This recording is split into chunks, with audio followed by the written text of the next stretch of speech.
कि लोग कहते परमात्मा ही नहीं है।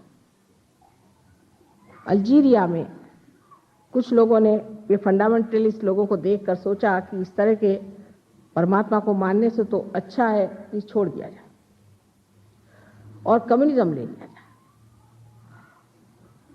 पर उनमें से एक लड़का बड़ा विद्वान गलती से कहीं हमारे यहाँ चला आया सहयोग में, और उसने जाके बताया नहीं नहीं नहीं नहीं, भगवान है लेकिन इनके तरीके ठीक नहीं। जो लोग परमात्मा में विश्वास करते हैं वो फेनेटिक्स हो ही नहीं सकते,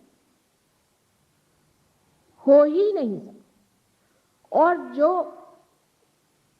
आत्म साक्षात्कारी हैं वो कभी भी आपको अलग अलग होने की शिक्षा दे ही नहीं सकते।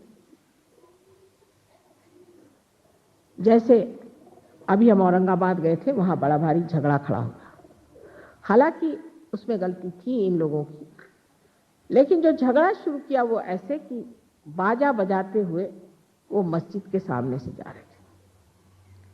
मैंने कहा मस्जिद में ध्यान होता है, कुछ भी हो तुम उसका मान रख लो, जहां परमात्मा की बात होती है। क्या आपको पता है कि जब मोहम्मद साहब ने अल्लाह हो अकबर कहा था तो अकबर माने विराट माने श्री कृष्ण की बात की थी? क्या आपको पता है कि जब जीसस ने अपने बाप की बात की थी तो ये 2 उंगलियां जो कि विष्णु और कृष्ण की है उनकी बात की थी? क्या आपको पता है कि मोहम्मद साहब साक्षात दत्तात्रेय का अवतरण है जो महामेधा करके संसार में आए थे?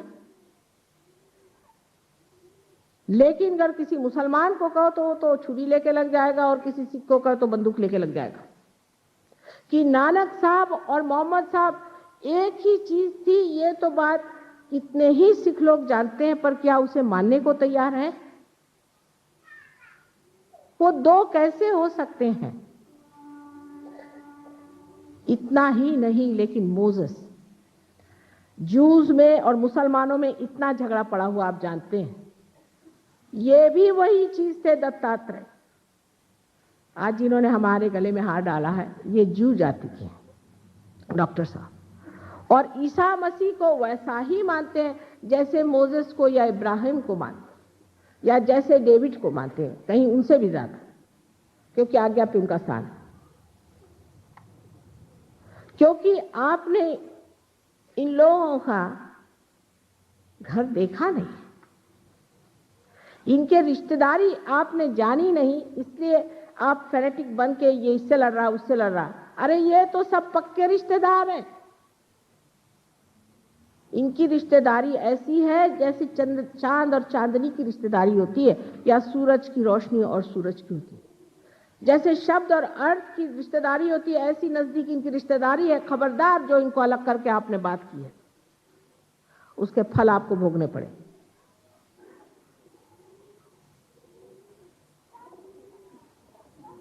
जो इन लोगों ने कार्य करे हैं उसको भी लोग संशय दृष्टि से देखते हैं कि मोहम्मद साहब के जमाने में इतना युद्ध, इतने गधे लोग थे वो, अब वो क्या बताया जाए।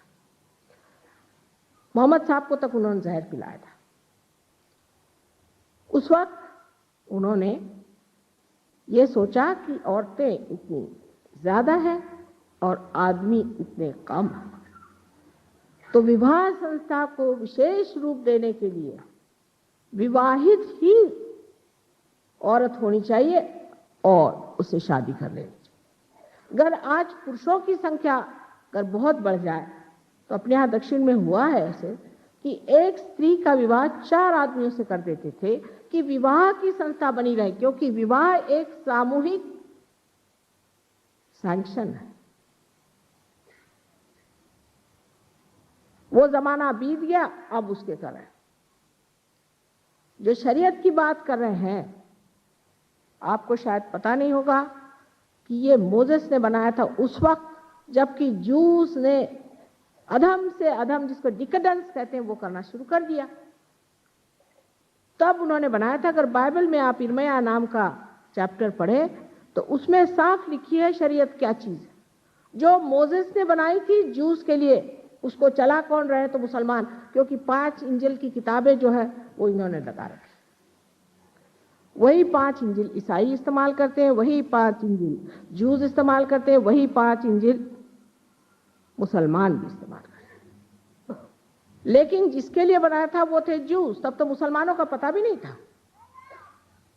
और अब उस शरीयत को कौन मान रहे हैं? तो मुसलमान। ऐसे ही हमारे हिंदुओं के तरीके बड़े अजीबोगरीब हैं। एक तो मैंने कहा कि अब हिंदू शब्द ही निकाल सकते हैं तो निकाल दीजिए, क्योंकि तो अलेक्जेंडर ने अपने को हिंदू कहा, हम लोग तो भारतीय हैं। अलेक्जेंडर जब सिंधु नदी पे आया तो इन लोगों को कुछ कुछ शब्द बोलने नहीं आते, हिंदू को उसने सिंधु कह दिया, सिंधु को उसने हिंदू कह दिया, और सब लोग हिंदू के इधर रहने वाले लोग सब हिंदू हो गए।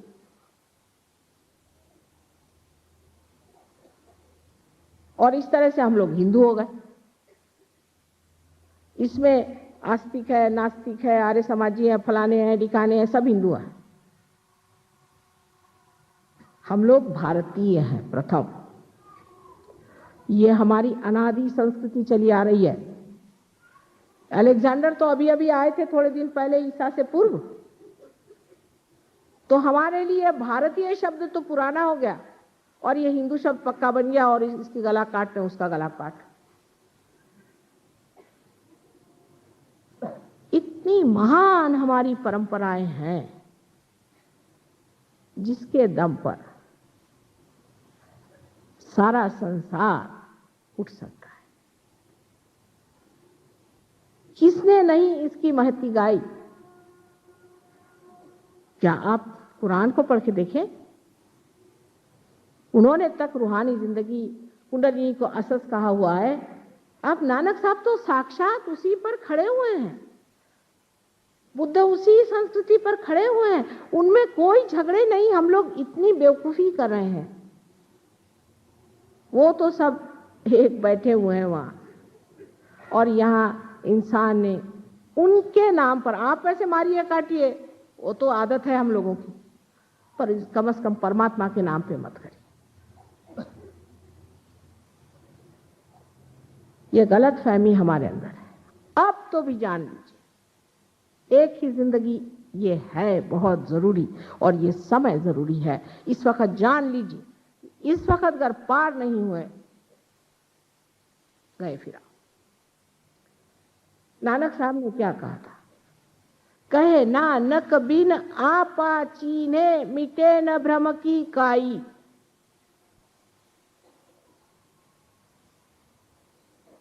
और इससे ज्यादा क्या कोई कह सकता था? जो मैं कह रही हूं वही तो वो कह गए। इतनी बात थी कि उस वक्त आत्म साक्षात्कार का कार्य नहीं हो पाया था, लेकिन सब वो तो हमारे ही अपने हैं, जिनका नाम लेते ही चैतन्य की लहरियां बहने लगती। ऐसे श्री गुरु नानक के नाम कोई भी आदमी चाहे तो पार हो सकता है। ऐसे श्री राम, ऐसे श्री कृष्ण, ऐसे ईसा मसीह, ऐसे मोहम्मद साहब, ऐसे महावीर, ऐसे बुद्ध, इतने बड़े बड़े अवतरण इस देश में हुए, और हम लोग अभी भी क्यों इस हालत में है? इसके ऊपर यही कहा जाता है कि योग साधन नहीं किया, जो बता गए सो नहीं किया, जो कह गए वो किसी ने किया नहीं, बेकार की चीजें कर। जैनियों से पूछा कि क्या कर रहे हो तुम लोग मंदिर बना बना करके, ये गंदे वाले ऐसे गंदे मंदिर बनाते, उसमें गंदी गंदी मूर्तियां बनाते, ये क्यों बना रहे? कह ले इसलिए ऐसे कि महावीर साहब तो कह गए कि आप ध्यान करो, पर बात यह है कि ध्यान करने से शुद्र सिद्धि आती है, इसलिए हम मंदिर बना रहे हैं। अरे भाई अब आओ, अब पार हो जाओ। पार हो जाते, पार होना चाहिए, आत्म साक्षात्कार को प्राप्त होना चाहिए। सीधा हिसाब यह है कि बहुत गलत रास्तों पर परमात्मा को खोजने वाले भटक गए, और एक माँ का हृदय जो है दारुण दुख से कभी कभी रोता है कि ये तो सब मेरे ही बेटे, कहाँ चले गए? चाहे वो अपने को मुसलमान कहें, सिख कहें, हिंदू कहें, ईसाई कहें, कोई भी कहे, मैं जानती हूँ ये सब परमात्मा को खोजने वाले हैं।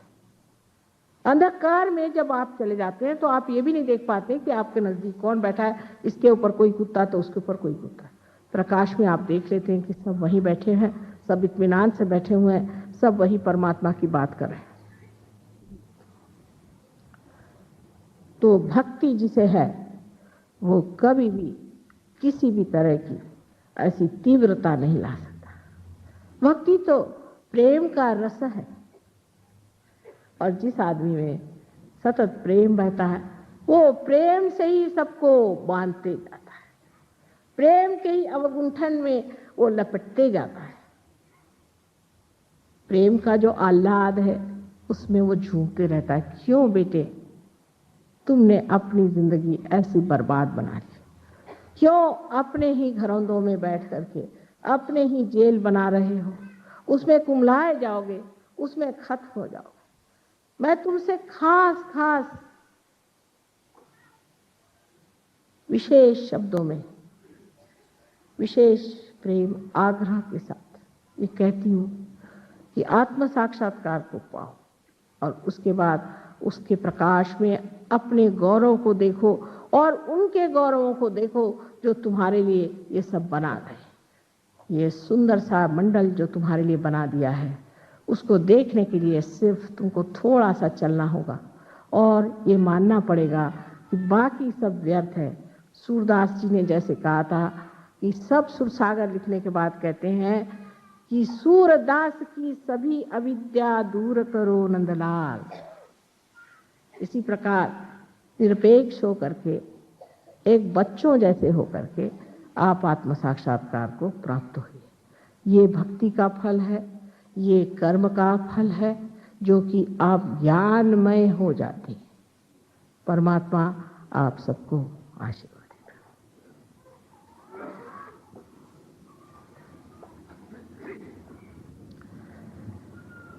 आज फिर से हम आत्म साक्षात्कार की व्यवस्था सोचेंगे, और आशा है आप लोग फिर से जैसे कल बहुत अधिक मात्रा में पार हो गए थे उसी तरह से फिर हो जाएंगे।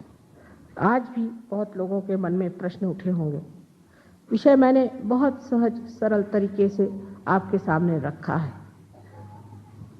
सिर्फ ये जान के कि माँ बहुत आर्त और अत्यंत करुणा से भरी हुई है, और इसीलिए वो बार बार कहती है कि बेटे आत्म साक्षात्कार को प्राप्त हो जाओ। कोई मेरी बात का बुरा नहीं मानना कृपया, और अगर कोई आपको प्रश्न हो तो फिर से आप पूछ लीजिए, जिसका मैं ज़रूर उत्तर दूँ।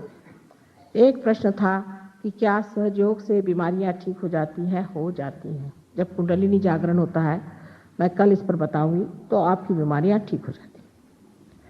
अनेक बीमारियां ठीक हो जाती हैं, हो भी गई, लेकिन हम बीमारी ठीक नहीं करते, हम कुंडलिनी का जागरण करते हैं। जब कुंडलिनी का जागरण होता है तो उससे आपकी बीमारी ठीक हो जाती है, आपकी कुंडलिनी आपको ठीक कर देती है।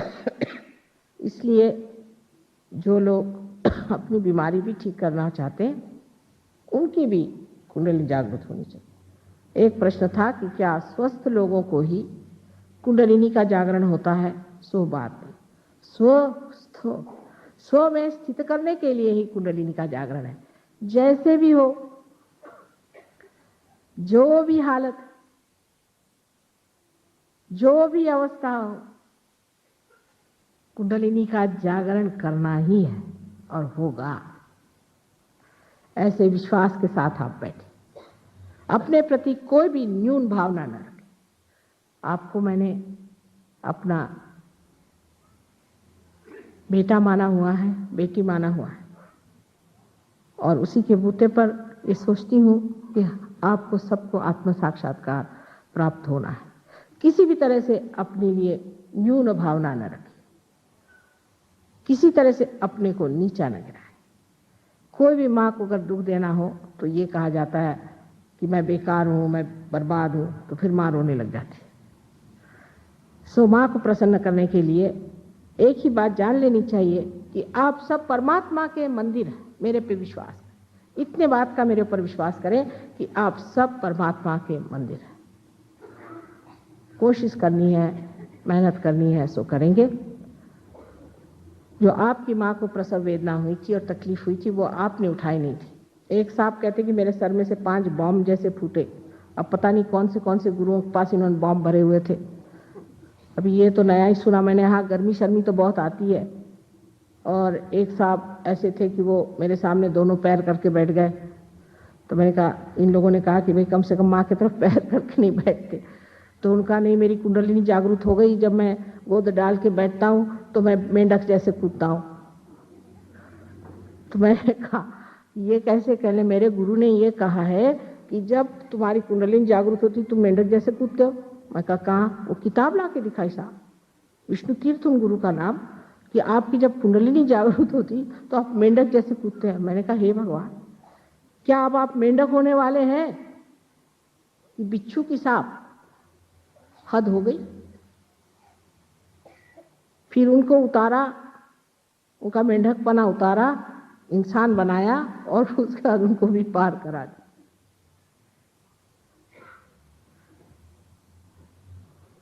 तो इस तरह की भ्रांति की जो कल्पना है वो छोड़ करके जानना है कि आज हम मनुष्य स्थिति में आए हैं और अति मानव होने के लिए थोड़ा सा ही काम है, और अगर माँ माहिर है तो वो कर लेती है। फिर किसी ने पूछा है कि माँ आप कौन है? सो मुझे कहना, मैं जो हूँ सो हूँ, आप इसको पहचानें। मैं कुछ नहीं कहने वाली कि मैं कौन हूँ, डॉक्टर साहब ने बताया, लेकिन मैं आपको नहीं बताने वाली। आप मुझे कहीं सूली उली पे चढ़ा दे तो काम कौन करेगा? साहब बेवकूफों से पाला, इसलिए मैं कुछ नहीं बताने वाली। तुम लोग खुद ही जान लो कि मैं कौन हूं और मेरा क्या काम है। धीरे धीरे सब समझ जाओ, लेकिन शुरू में अपने ही को जान लो तो बहुत है। ठीक है? बहुत से प्रश्न जितने मेरे से बन पड़े सबके उत्तर हो गए, और भी अगर कोई प्रश्न रह गया हो तो आप लिख के दे दीजिए, कल फिर उनका उत्तर मैं दे दूँ। एक बात है कि जो लोग ऐसे बैठे हैं जिनको मैं दिखाई नहीं देती हूँ, वो कृपया सामने आके बैठ जाएं आराम से, जगह काफ़ी है आज, और पार हो जाए। कोई भी बीच में उठ के न जाए। जिनको जाना है चले जाएं। ये ज़बरदस्ती से होने नहीं वाला, बड़ी मेहनत की चीज़ है। और ऊपर से आप ज़बरदस्ती करें। कोई अगर आदमी कहे कि मैं मगर के पीठ पे बैठा रहता तो उसको नाव में कैसा खींचा जाएगा? इसलिए कोई पे ज़बरदस्ती नहीं हो सकती। समझदारी से ये मांगना होता है।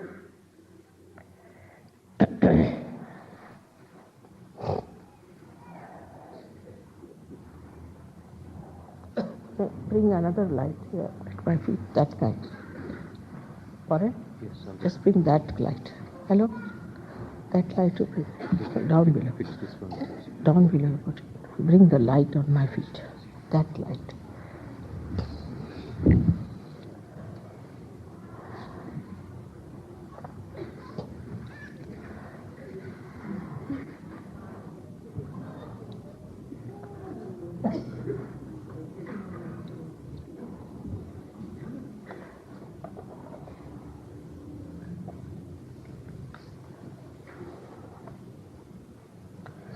हाँ, अब आपको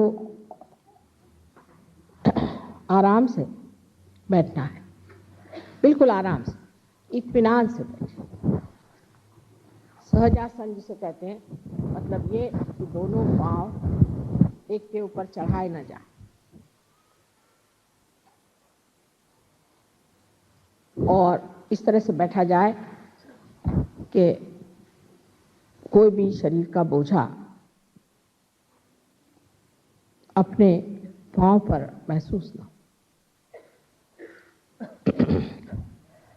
शरीर को, जिस्म को पहले सीधा कर लिया जाए और गर्दन ऐसी ही सीधी रखी जाए, पर उसमें कोई तनाव नहीं होना चाहिए। जैसे हम सर बैठते हैं उसमें कोई तनाव नहीं होना चाहिए।